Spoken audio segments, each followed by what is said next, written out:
Thank you, and it's so nice to be here. On behalf of Øystein Fluge, my name is Ingrid Rekeland. I work at the oncology department at Haukeland University Hospital, and I'm actually paid, so that's a good thing. I include patients in the studies, and I also now work in the laboratory experiments.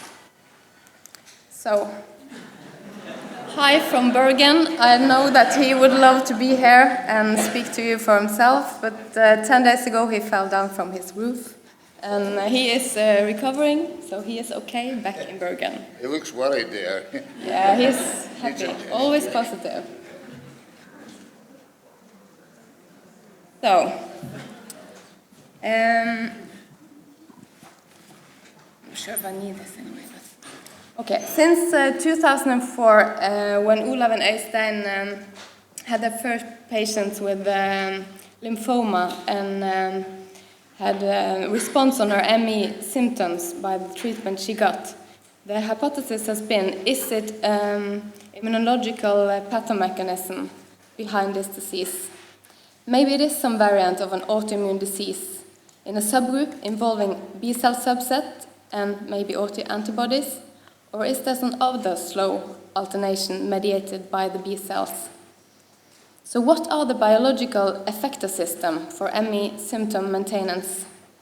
Which system in the body are disturbed by an abnormal immune response? This is some supportive observations for immunological pathomechanism. The patterns of the response and relapses after the B-cell depletion therapy, the lag time, in line with B-cell depletion therapy in some established autoimmune diseases, the B-cell lymphoma risk, especially marginal zone low-grade B-cell lymphoma. This is antigen-driven neoplasia associated with autoimmunity or with chronic infections. There are high frequency of autoimmunity in relatives. We find more than 40% in our studies in the first-degree relatives, and we know that there is some genetic predisposition. And there are mainly females affected. 3 out of 4 of the adult population are women.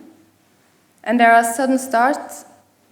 There are different numbers, but approximately 70% after infection, but also other immunological triggers.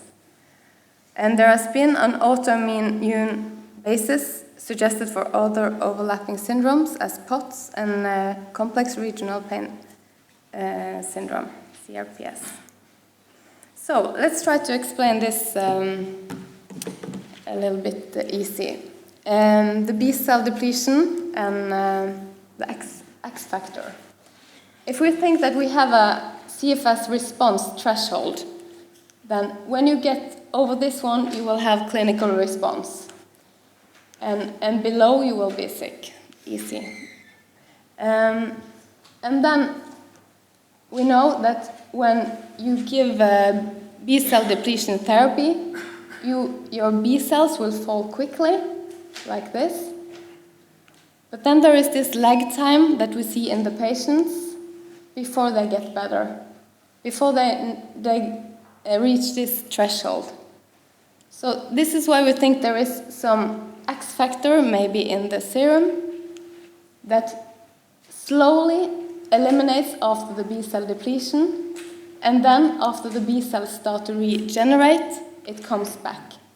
And then at a point here, the patients will get the X factor over this threshold, and then they will have a relapse of their symptoms.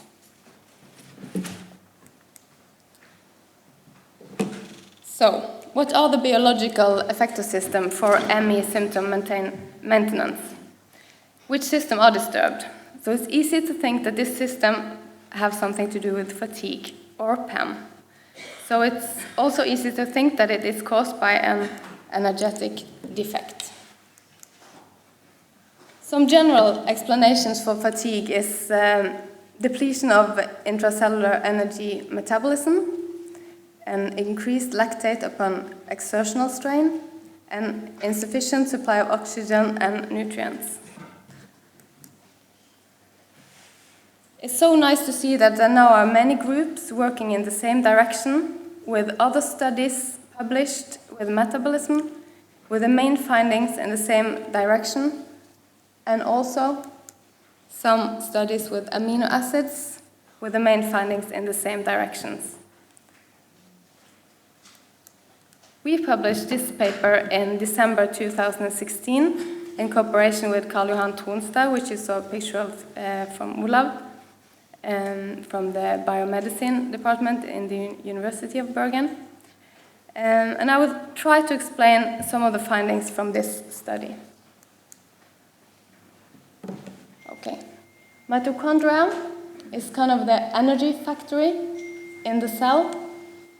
It produces ATP, which we need for energy, and it can change its energy production quite quickly of the demand of the cell and the whole body for energy. And you can use carbohydrates as fuel, but you can also use amino acids or fatty acids to make energy. And this PDH enzyme is kind of a key point in this regulation. And if there is enough oxygen, then you can go this way for the ATP, and if there is lack of oxygen, then you will produce lactic acid, as when you are running. Okay, from this a little bit busy slide, you just have to see that pyruvate, from nutrients or glucose, you get pyruvate, which then is transferred by PDH complex to acetyl coenzyme A. And the amino acids and fatty acids enter at this level. And then you, in the end, get the output is energy from the respiration chain. Okay, our hypothesis is that there is a disturbed central energy metabolism creating a change in the serum amino acid profile. And we analyzed 20 standard amino acids and their derivatives, and then we included 153 ME patients and 102 healthy controls. And thanks to all this clinical studies that we do, we have a lot of clinical data to correlate to: body masks, disease severity, disease duration, physical activity, and the quality of life.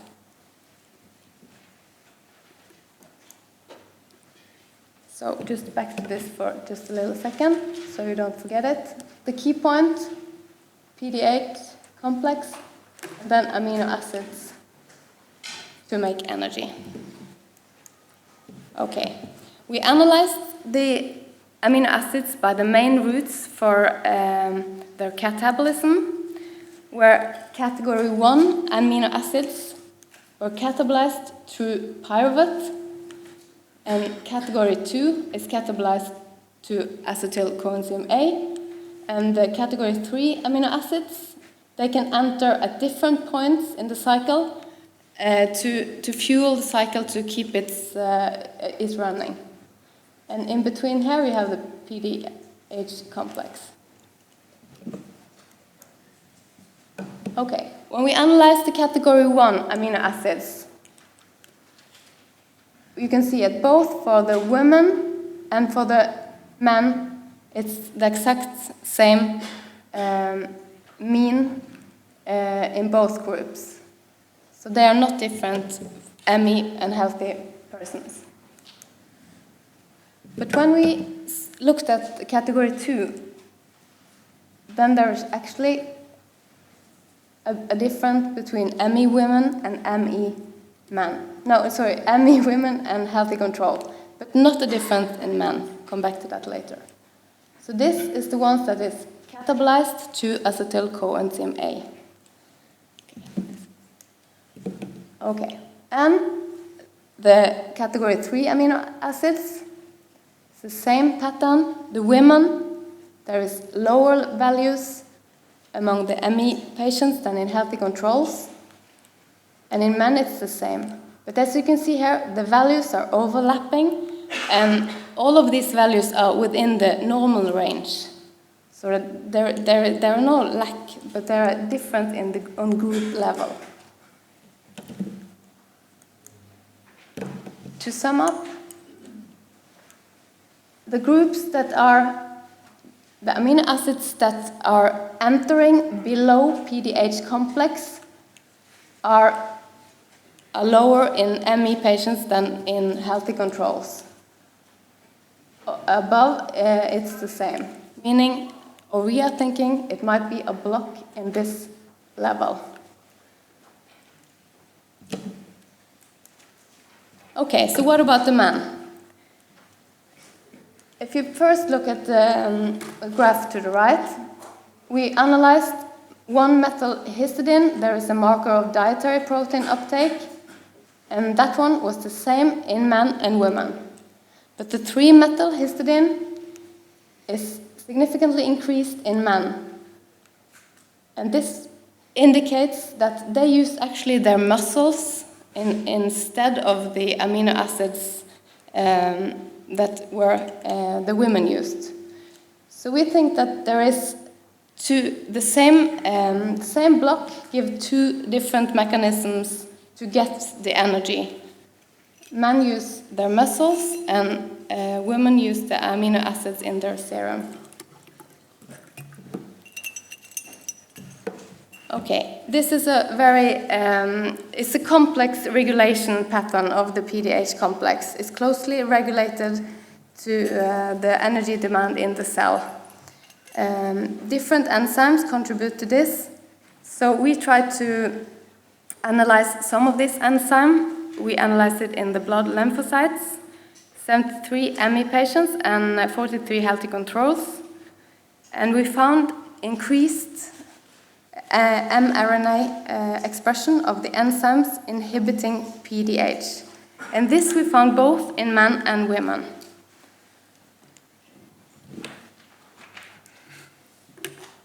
So this is the hypothesis, how it will fit together. You have alternative fuel for women with the amino acids, both the ones going to acetyl coenzyme A and the anaplerotic ones going to fuel the capacity of the cycle. And then you have the muscles in the men, which they use. And then you have a block here of these enzymes, which turns down the PDH complex. And then, when we see people responding to treatment, we think that this might have something to do with the signal transduction here at this level. But of course, we are not sure about this. This is just hypothesis. So, conclusion on this, amino acid profile in serum indicates reduced flux via the enzyme PDH, possible obstruction in the energy metabolism at the level here. And we saw upregulation of the inhibiting enzymes, and this was both in men and women, but with a sex-specific compensation mechanism. So, a metabolic obstruction in this level can explain some of the core symptoms that we see in the disease. The devastating lack of energy and the lactic production at a low workload. So if you have a block here, you will easily produce lactic acid even with low workload. Are there some other explanations? Of course there are, but we tried to analyze, for example, we have analyzed the triglycerides, and they were equal in both groups. They are reduced when you are fasting. That means that we have the same postprandial status in both groups. So we don't think it's a pseudo-fasting problem. And then we also correlated to other clinical data, body mass index, physical activity, ME severity, ME disease duration, age, and could not explain. So we don't think it's deconditioning due to these two. Because if it had just been because they were laying down, then you will have some correlation to this, we think, to the severity or the steps. Okay, so here is the quotation from Olav. It's in the blood. So we think we have some serum factor working in this level. Because we see it upregulated in the lymphocytes, it means that it's all over the system, and it's both in male and female. Olav talked just a little bit about this, but we had the muscle cells in the laboratory, and then we incubated it with the serum from ME patients, 6 of them, and 6 healthy control for 6 days. And then we saw that this, when we analyzed in the seahorse instrument, we saw that these cells, they behaved differently in the machine with actually increased lactate production when the cells were stressed. And then they also changed their mitochondrial respiration. And we found this as another sign that there is something going on in the serum that is making these cells change. So back to the mechanism. Still quite plausible explanation. As I said earlier, when we meet patients, we think that this explanation is plausible with the lack of energy and the lactic acid production at a low workload. Because it seems like the system in the body, it looks like they use the anaerobic metabolism, even though we don't think there is lack of oxygen, even not at that level. And inhibition of the PDH complex, as we have shown, you can find this if you are in a fasting situation or you are running a marathon or something. But it looks like in ME patients that these mechanisms are activated at rest or even a minimal exertion. So, this functional inhibition, it varies inside one patient, but it's also different among the patients. And the consequences of it are pronounced when challenged by exertion.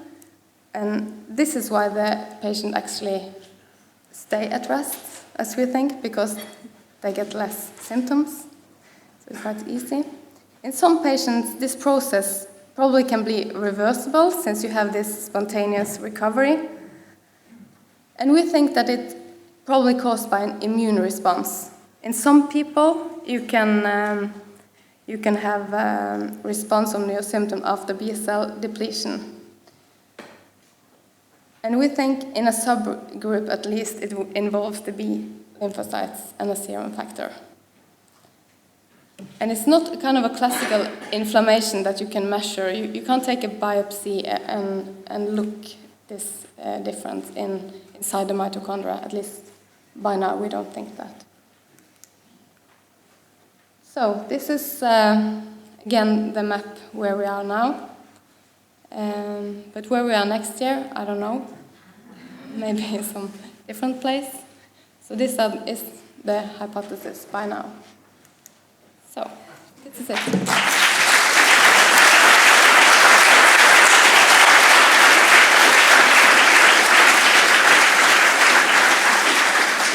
Quick questions to either Olaf or Ingrid.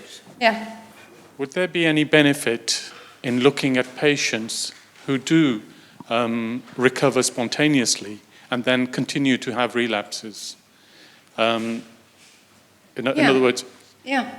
It will probably be the same as we want to do now when we unblind the rituximab trial, because then we have the possibility to look at the same patient 2 times and see if this amino acid pattern changes if they get response.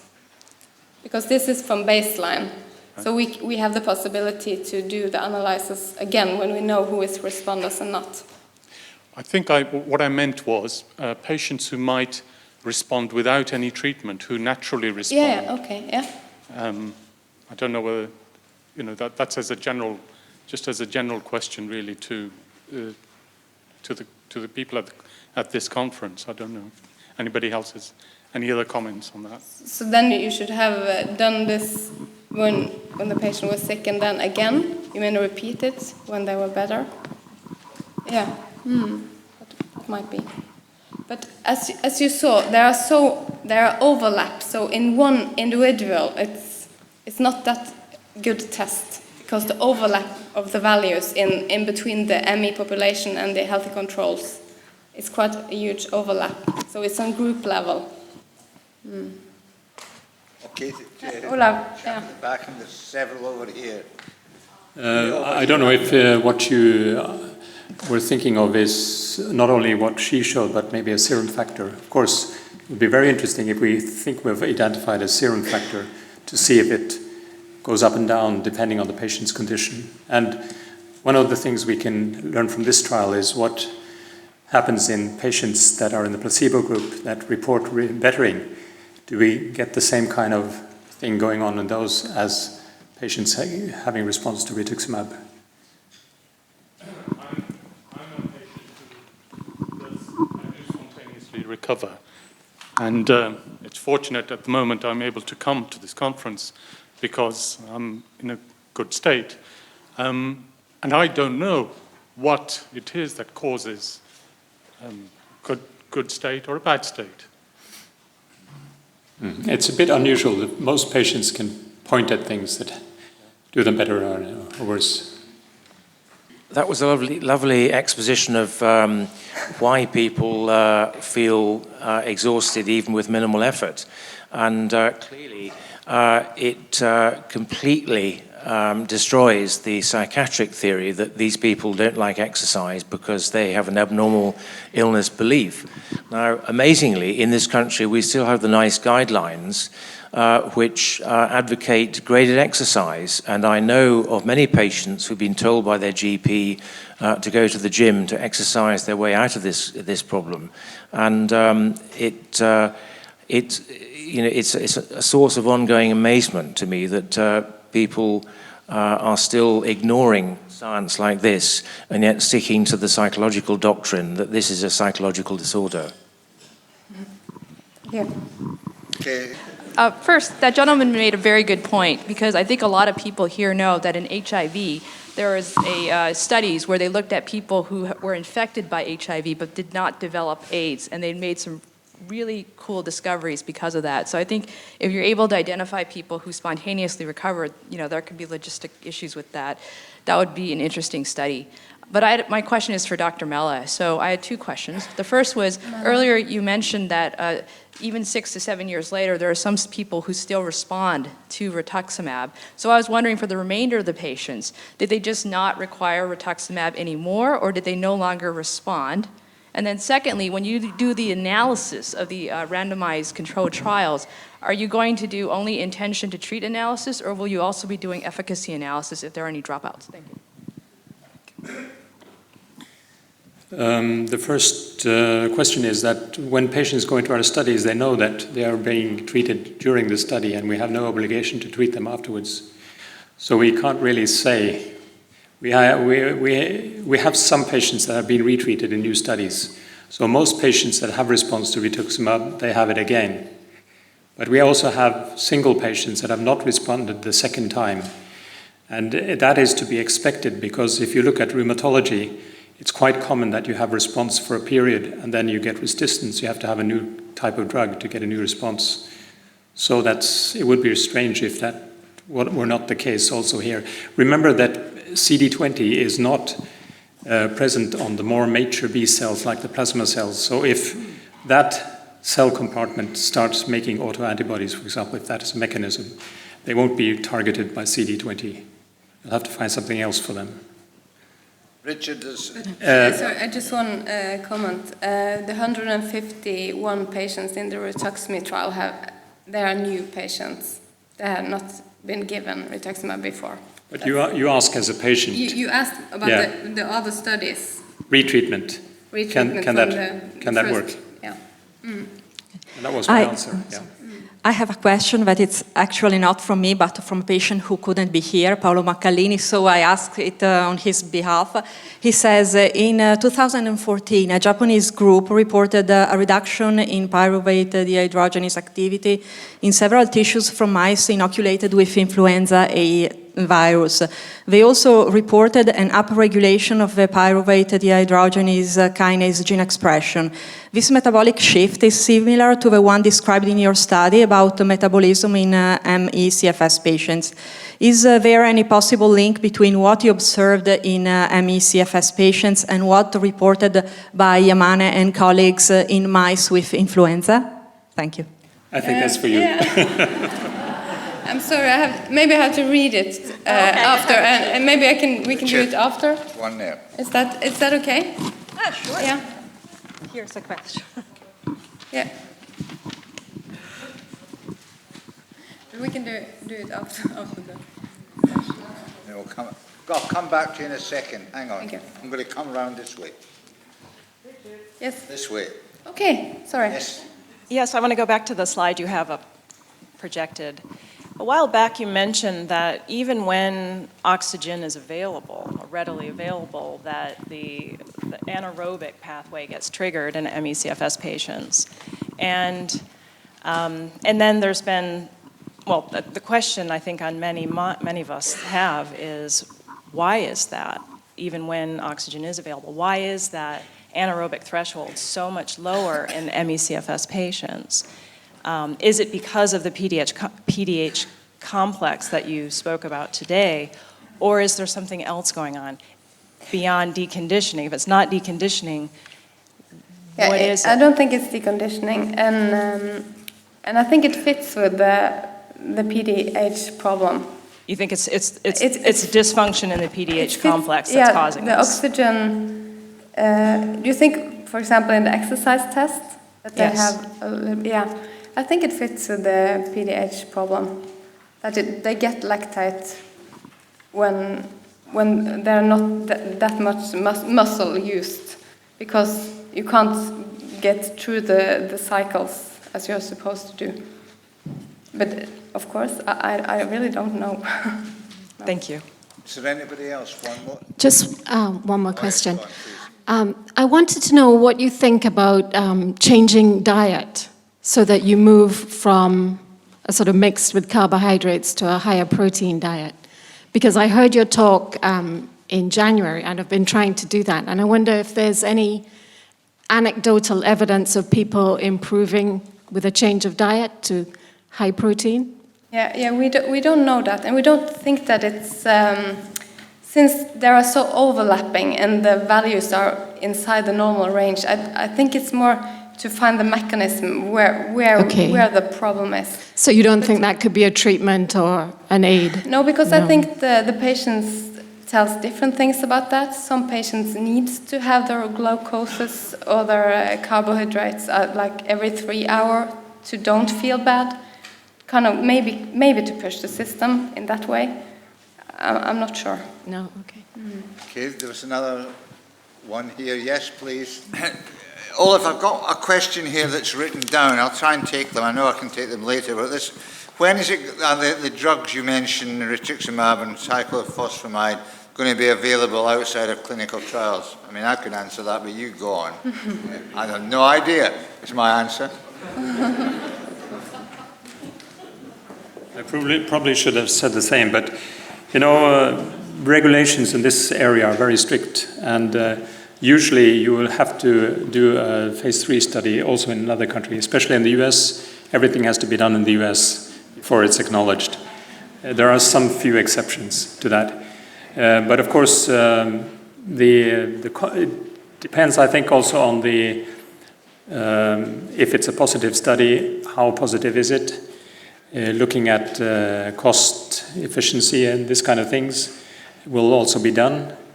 But of course, I think there will be quite a lot of pressure in our country if there is a clear positive study from the patient side to get this acknowledged. It'll be maybe a harder struggle in other countries than in ours. The other problem is, of course, that you should have industrial partners who want to earn money on the drug. And the company that had the patent until about a year ago have shown no interest in promoting this field of medicine as an indication for the drug. So we have to find a way to struggle with that, and one possibility is biosimilars. There are two companies competing at the time being, so it can be a possibility to compare the old patented rituximab with the newer ones and see that they're identical for ME patients. That can be a way to get around that problem. But even if you get a very positive study, it may take some time. That's my answer. Let me give you two quick other ones that have come in from the audience. Make it as short answers as you can, and then we'll get off for tea, please. Are there any biomarkers at this point that can predict if a severe ME patient will benefit from the two drugs? And if so, what are those biomarkers? Whether there are biomarkers that will say that they will benefit before they take it? Not presently, but since we're doing a study where we can prospectively look at what happens to factors in all these tests we've done, we think maybe there will be a possibility. But among others, we are cooperating with a group in Canada and Arizona who have a very interesting system where they, in our previous studies, have indicated they have a pattern that can predict response. But of course, when you have to test that in a new cohort, and that can be this study. Two quick questions, then we'll finish. Rituximab is not a good option for people bedridden with severe ME compared to those with the milder form of the illness. Is that true? And is cyclophosphamide a better option for people bedridden with severe ME? Any evidence on that at all? The experience that I've told you about cyclophosphamide is the first in the world, so we can't say we have much experience, but it can be more readily done in these very bedridden patients where we have great problems in getting them out of the home. If it can work in them or not, we don't know because we don't have the experience yet. So we're going on to that now. You would say, wouldn't you, that these are serious questions that will need investigating? Oh, yes. Yeah, and yes. so that's the best we could say. But I think that, on the other hand, it should be very strange that we, by chance, have found the best available treatment with the first drug we choose. So I'm seeing responses with immune modulators of two different types indicates that there probably will be others also. So that's a good thing. So first-time guesses are the best, are they? Do you think that? I don't know. Just do it. Don't think about it. Do it and try it. Oh, we thought about it. You might get a surprise, you know. Thank you very much.